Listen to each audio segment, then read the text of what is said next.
Back with us on the conversation, the final segment, talking about the leadership contest in the PNP. Yeah, there is a race on the runners Peter Phillips, Dr. Peter Phillips, and Peter Bunting.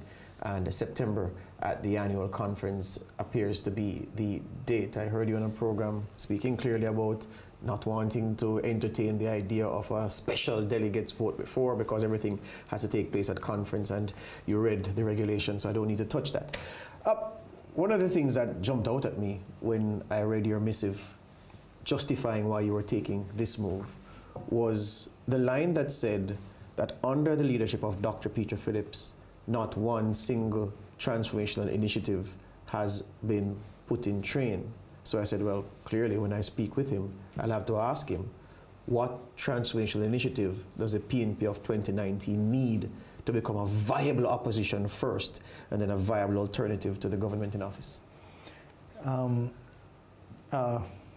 Top to bottom modernization in terms of the approach.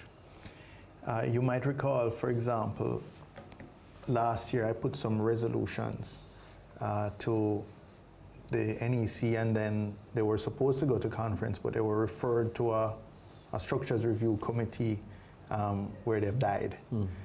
But part of that was to look at the structure of the PNP and make it appropriate for today. And for example, we have these vice presidents without any particular assignment as per constitution. And we have regional chairmen who actually are in charge of the organization in the 6 regions across the country and are key players. But everybody aspires to be a vice president because that has the status. But you know, nobody wants to be a regional chairman because that just has the work. Yes. And I propose that we merge those 2 posts. So you have regional vice presidents. Yes. So you with the status comes the work. Yes. So if you want one, you have to be willing to do the other. And I think that would have been a more effective structure. The other resolution I had to do with the group.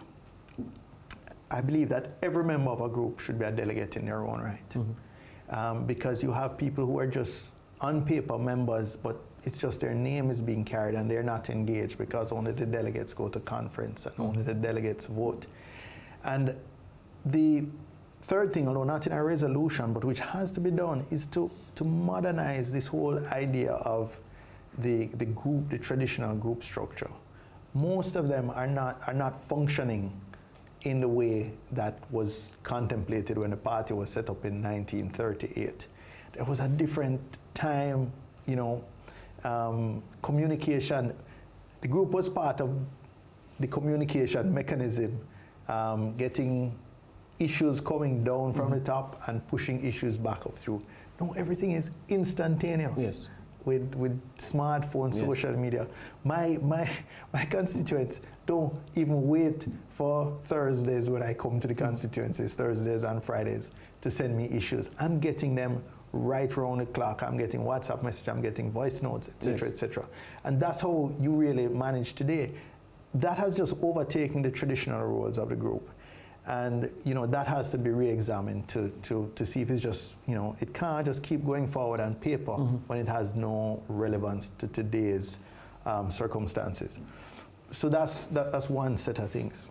But the communication, organization was considered to be where you send out people, you know, in the 70s, and they would go into Rocky Point, and they would go up to Clarkstown, and they would go up and the organizers would be on the ground engaging people and meeting with them at the bars or at the shop piazzas, holding groups on people's verandas. That is not central organizing anymore. There's still some element of that. But to me, the central role of the party now is communication. That is the core competence.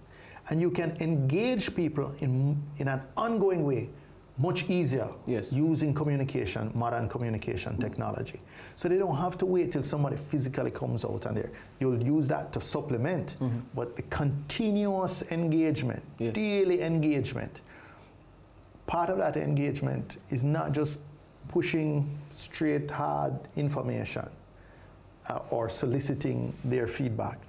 Part of that engagement, which Andrew Holness understands, is just relatability. Yes. You know, the brushing off the clocks, I think, was the example you used. I mean, that's not, you know, significant in the scheme of things. No. But what is it about? What is it designed to do? Because highly symbolic. I don't think these things happen by accident, right? No. And when I talk to many young people and say, why is it, you know, even some of you that are coming from a PNP family background, saying you're more drawn to the Labour Party. And a lot of times, it's about relatability. They tell me how often he posts on his social media and, you know, things like that. So, in one sense, purists might want to be snobbish about that. Yes. But those of us who are pragmatists, those of us who have been in the corporate world, and you know, you use the marketing techniques that work. Yes.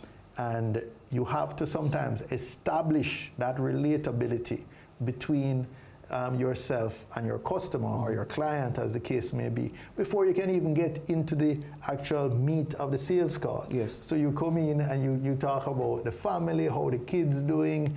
You know, you see a picture of the person with a fish that they've caught. You know, you figure that that's their hobby. You engage them on that, and you create that sort of level of comfort and relatability before you go into the meat of it. These are the things that we have to understand in the new communication paradigm that are important and that can be done efficiently through communications technology, modern communications technology. Similar for organizing, I mean, technology is going to be at the center of the party's operations going forward. And it isn't now.